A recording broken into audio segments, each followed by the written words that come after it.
السلام علیکم ناظرین، آپ دیکھ رہے ہیں اطہر امام آفیشیل چینل۔ لاکھوں کروڑوں درود و سلام حضور پاک صلی اللہ تعالی علیہ وسلم پر اور ان کے آل پاک پر۔ سو ناظرین کرام، آج ہم آپ کے سامنے پیش کرنے جا رہے ہیں ایک ایسی ڈاکومنٹری جو ہر انسان کے لیے جاننا بہت ضروری ہے، یاجوج ماجوج، جس کے بارے میں ہم نے کئی کتابوں میں اور کئی ویڈیوز میں سنا ہے۔ تو آج ہم آپ کے لیے لے کر آئے ہیں ان کی مکمل معلومات کہ کس طرح یاجوج ماجوج دنیا پر حملہ کریں گے اور ابھی وہ کہاں ہے اور انہیں اس مقام پر قید کس نے کیا تھا اور یاجوج ماجوج کس کی نسل میں سے ہے۔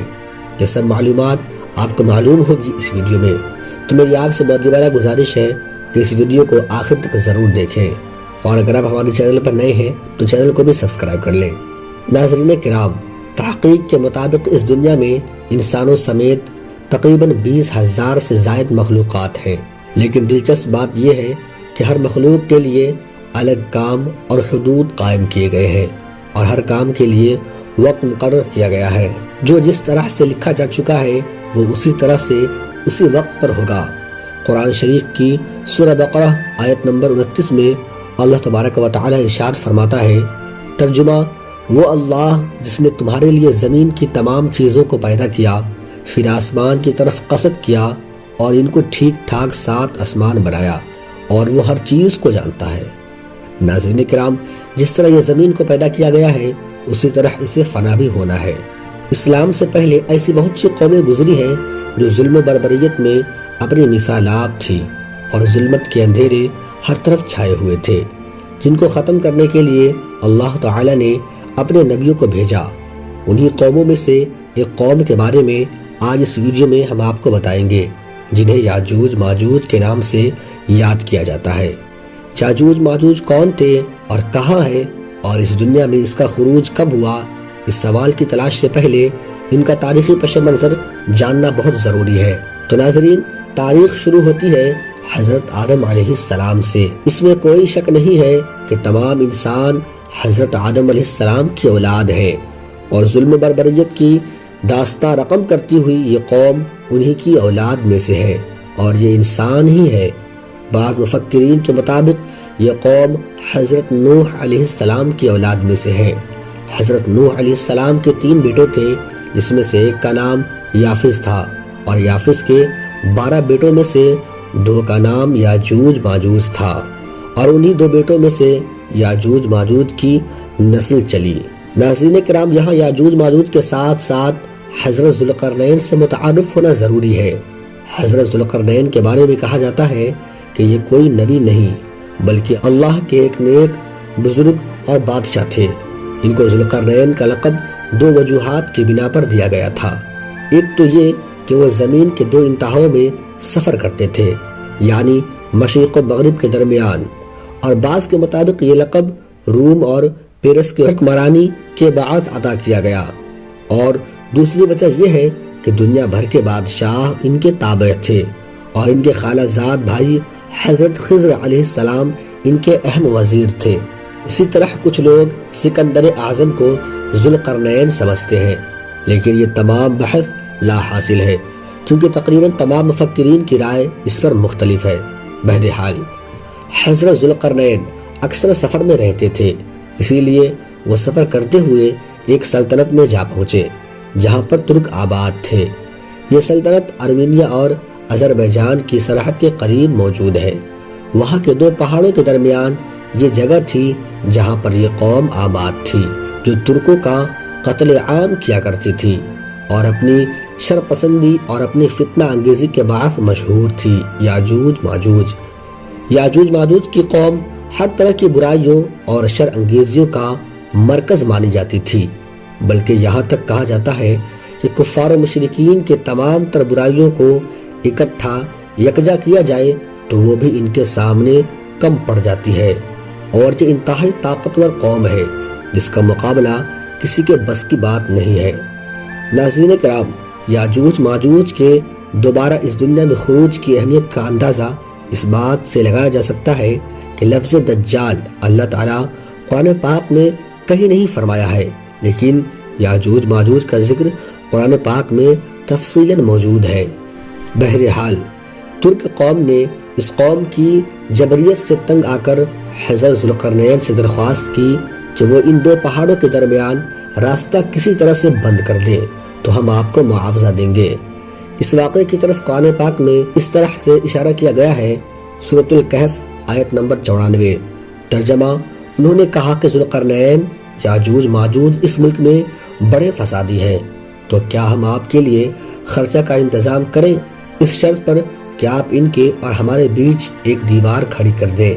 لیکن حضرت ذوالقرنین نے کسی بھی معاوضے کے بغیر اجر و ثواب کی نیت سے یہ کام کرنے کے لیے رضامندی ظاہر کر دی، اور یہ طے ہوا کہ پہاڑوں کے درمیان راستے کو ایک مضبوط دیوار سے بند کر دیا جائے گا۔ چنانچہ انہوں نے ترکوں سے کہا کہ وہ افرادی قوت میں ہماری مدد کریں۔ اس طرح سے بادشاہ نے پہاڑوں کے درمیان لوہے کے بڑے بڑے ٹکڑے ترتیب سے رکھ دیے، پھر کہا ان پر آگ جلاؤ۔ جب وہ آگ میں پگھل کر سرخ ہوئے تو ان پر پگھلا ہوا تانبا ڈال دیا گیا، جس سے ناقابل تسخیر اور مضبوط دیوار وجود میں آئی جو بالکل کسی پہاڑ کی مانند لگ رہی تھی۔ اس دیوار کی بلندی کے باعث یاجوج ماجوج کے لیے اس پر چڑھنا مشکل ہو گیا، اور مضبوطی کی وجہ سے ان کے لیے اسے کھودنا یا سوراخ کرنا ناممکن ہو گیا تھا۔ اسی طرح حضرت ذوالقرنین ان کے راستے کو ہمیشہ کے لیے بند کر دیے، اور یوں یہ قوم ہماری دنیا سے ہمیشہ کے لیے الگ ہو گئی، اور اب ان کا اپنا ترجیح زندگی اور معاشرتی نظام ہے۔ لیکن اس کے ساتھ ساتھ وہ آج بھی اس دیوار کو توڑنے کی کوشش کرتے رہتے ہیں۔ کہا جاتا ہے کہ وہ روز اس دیوار کو توڑنے کے ارادے سے آتے ہیں اور اس میں سوراخ کرنے کی کوشش کرتے ہیں، لیکن جب دیوار میں تھوڑا سا سوراخ ہونے لگتا ہے تو شام ہو جاتی ہے، اور ان کا سردار انہیں واپس چلنے کا حکم دیتا ہے کہ باقی کام ہم کل کریں گے، اور اس طرح دوسرے دن وہ سوراخ خود بخود بند ہو جاتا ہے، اور قیامت تک ان کی یہ کوشش جاری رہے گی۔ ناظرین کرام، یہاں پر ایک اور بات قابل ذکر ہے کہ یاجوج ماجوج کے اس دیوار کو توڑنے میں ایک لفظ کا بہت اہم کردار ہے، اور وہ لفظ ہے انشاءاللہ۔ وہ روز آتے ہیں اور دیوار کو توڑنے کی کوشش کرتے ہیں، لیکن ناکام ہو جاتے ہیں، کیونکہ اللہ تعالیٰ نے ان سے دیوار توڑنے کی توفیق چھین رکھی ہے، اور اس لفظ کی ادائیگی کو بھی۔ لیکن وقت مقررہ پر ان کی زبان سے یہ لفظ خود بخود ہی ادا ہو جائے گا، اور ان کا سردار کہے گا چلو باقی کام انشاءاللہ تعالی کل کریں گے۔ اس طرح سے وہ سرپسند قوم دیوار کو توڑنے میں کامیاب ہو جائے گی، اور ہر طرف تباہی پھیل جائے گی۔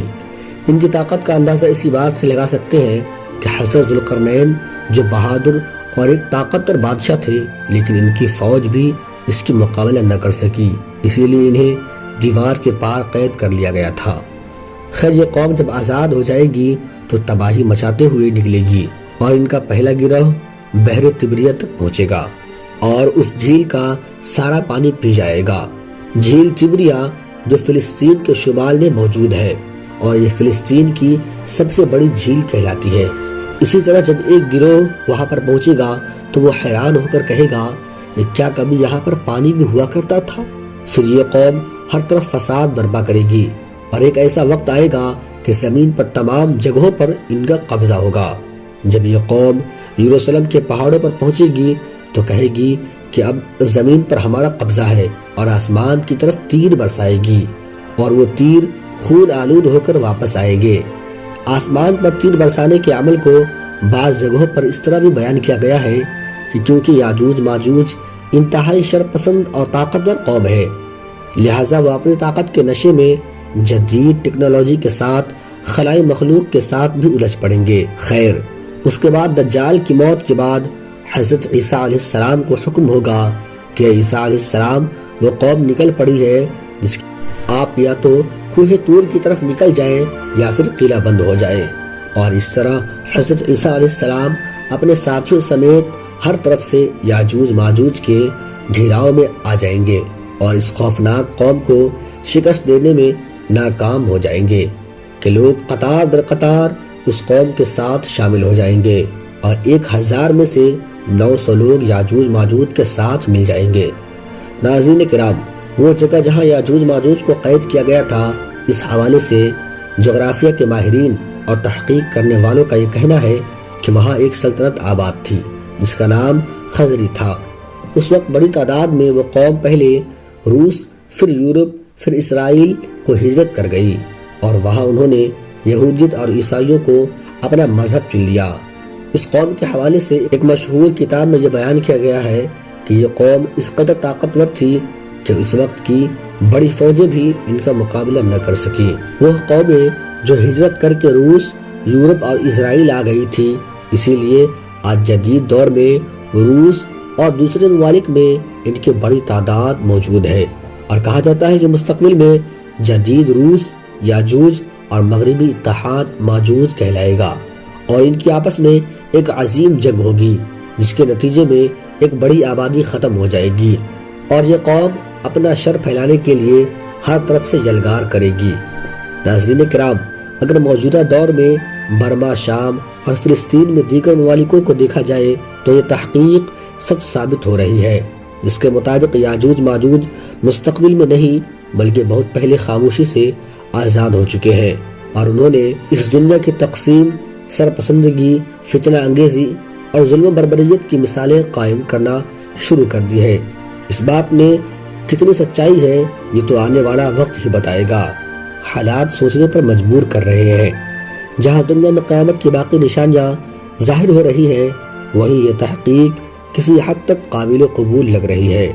سب سے اہم بات یہ ہے کہ جھیل تبریہ کا پانی بہت تیزی سے کم ہوتا جا رہا ہے، اور موجودہ دور میں پانی کی یہ کمی بھی اس بات کی نشاندہی ہے کہ یاجوج ماجوج کا خروج ہو چکا ہے۔ اس کے بارے میں بہت سے احادیث دلیل کے طور پر موجود ہے۔ حضرت زینب رضی اللہ تعالیٰ عنہ فرماتی ہے کہ حضرت محمد مصطفیٰ صلی اللہ تعالیٰ علیہ وسلم نے ایک مرتبہ فرمایا تھا کہ عربوں کے لیے تباہی ہے اس شر سے جو بہت قریب آ چکا ہے، اور اس کے ساتھ ہی انہوں نے اپنی انگلیوں سے حلقہ بنا کے دکھایا اور کہا کہ یاجوج ماجوج کی دیوار میں اتنا سوراخ کر دیا گیا ہے۔ حضرت زینب رضی اللہ تعالیٰ عنہ نے فرمایا کہ یا رسول اللہ، کیا ہم تباہ ہو جائیں گے حالانکہ ہم میں بہت سے نیک لوگ بھی موجود ہیں؟ تو حضرت محمد مصطفیٰ صلی اللہ علیہ وسلم نے فرمایا، ہاں، جب خباثت بہت زیادہ ہوگی۔ دور حاضر کے حوالے سے ایک اہم بات، اور جیسا کہ قرآن مجید میں سورۃ الانبیاء میں یہ بیان ہوا ہے کہ اس کا ترجمہ ہے کہ جس ہستی کو ہم نے تباہ کر دیا تھا اس کے باشندے پر پابندی ہے کہ وہاں پر نہیں جا سکتے یہاں تک کہ یاجوج ماجوج کھل نہ جائے اور وہ بلندیوں سے اترتے نظر آئیں گے۔ سورۃ الانبیاء آیت نمبر 95 اور 96۔ ناظرین کرام، یہاں جس ہستی کے بارے میں بتایا گیا ہے وہ یروشلم ہے، جو صدیوں پہلے تباہ ہو چکی تھی، لیکن آج بالکل اسی جگہ پر اسرائیل کی بستیاں آباد ہو چکی ہے، جہاں لوگوں کا آنا جانا لگ گیا ہے، جو اس بات کا منہ بولتا ثبوت ہے کہ وہاں یاجوج ماجوج کی قوم اب موجود نہیں ہے۔ اس بات سے یہ اندازہ لگانا بھی آسان ہو گیا ہے کہ جدید تحقیق کسی حد تک سچ ہے۔ اب سوال یہ پیدا ہوتا ہے کہ آخر اس قوم کا خاتمہ کیسے ہوگا جب حضرت عیسیٰ علیہ السلام اور ان کی قوم ان کو شکست دینے میں ناکام ہو جائیں گی اور وہ کوہ طور پر اس حالت میں ہوں گی کہ ان کے پاس تمام راشن اور کھانا پینا سب ختم ہو جائے گا، یعنی کہ قحط پڑ جائے گا، تو وہ اللہ تعالیٰ سے دعا کریں گے اور مدد کی درخواست کریں گے کہ اے اللہ، ہمیں اس قوم کی شر سے بچا لے، اور ان کی دعا قبول ہو جائے گی۔ پھر اللہ تعالیٰ یاجوج ماجوج اور ان کی قوم کی گردنوں پر نفع نام کا کیڑا مقرر کر دے گا۔ یہ کیڑا زیادہ تر بکریوں اور اونٹوں کی گردنوں پر ہوتا ہے، اور یہی کیڑا یاجوج ماجوج اور ان کی قوم کو ہلاک کر دے گا، اور عالم یہ ہوگا کہ ہر طرف ان کی لاشیں پڑی ہوں گی۔ پھر اللہ تعالیٰ خاص قسم کے پرندوں کو مقرر کرے گا جن کی گردنیں اونٹوں کی طرح ہوں گی، اور وہ ان کی لاشوں کو اٹھا کر اس جگہ لے جائیں گی جہاں اللہ تعالیٰ کا حکم ہوگا۔ پھر تیز بارش برسے گی اور ساری زمین کو صاف کر دے گی۔ پھر زمین کو حکم ہوگا کہ اب صاف و شفاف قسم کے پھل اگا، اور اس کے بعد یہ عالم ہوگا کہ زمین پر ہر طرف ہریالی لوٹے گی۔ پھل ایسے ہوں گے کہ ایک انار بہت سے لوگوں کے لیے کافی ہوگا، اور مویشیوں کا دودھ یوں پوری بستیوں کے لیے کافی ہوگا۔ یاجوج ماجوج کی موت کے ساتھ امن لوٹ آئے گا اور جنگ ختم ہو جائے گی۔ اس کے بعد 7 سال کے بعد یہ سکون برقرار رہے گا اور پھر وہ دن آ پہنچے گا جس کا ازل سے عہد کیا گیا تھا۔ جی ہاں، توبہ کے تمام دروازے بند ہو جائیں گے اور قیامت قائم ہو جائے گی۔ ناظرین کرام، اگر اس پورے قصے کا ایک جائزہ لیا جائے تو اس میں ایک بہت ہی اہم نصیحت واضح ہوتی ہے، اور وہ یہ ہے کہ جو بھی کام شروع کرے تو وہ اللہ کے نام لے کر کرے۔ اگر اس نام کی برکت سے ایک سرپسند قوم آزاد ہو سکتی ہے تو پھر سوچئے کہ ہمارے کام کیسے ادھورے رہ سکتے ہیں۔ اسی لیے جب بھی کسی کام کرنے کا ارادہ کریں تو ساتھ میں ساتھ انشاءاللہ بھی استعمال کریں، پھر دیکھیے گا اس نام کی برکت سے آپ کے کام کیسے مکمل ہوتے ہیں۔ تو دوستو، یہ ویڈیو آپ کو کیسی لگی ہمیں کمنٹ میں ضرور بتائیں، اور فیس بک پیج پر ہم سے آپ کانٹیکٹ بھی کر سکتے ہیں۔ فیس بک پیج اطہر امام آفیشیل کو فالو کریں اور اس پر ہم سے جڑیں۔ آخر میں اللہ تبارک و تعالیٰ سے یہی دعا ہے کہ اللہ پاک ہم لوگوں کو کہنے سننے سے زیادہ عمل کی توفیق عطا فرمائے، اور رسول خدا صلی اللہ علیہ وسلم کے صدقہ و فعل ہمیں ہر برے کام سے بچنے کی توفیق عطا فرمائے اور صراط مستقیم پر چلنے کی توفیق عطا فرمائے۔ آمین ثم آمین۔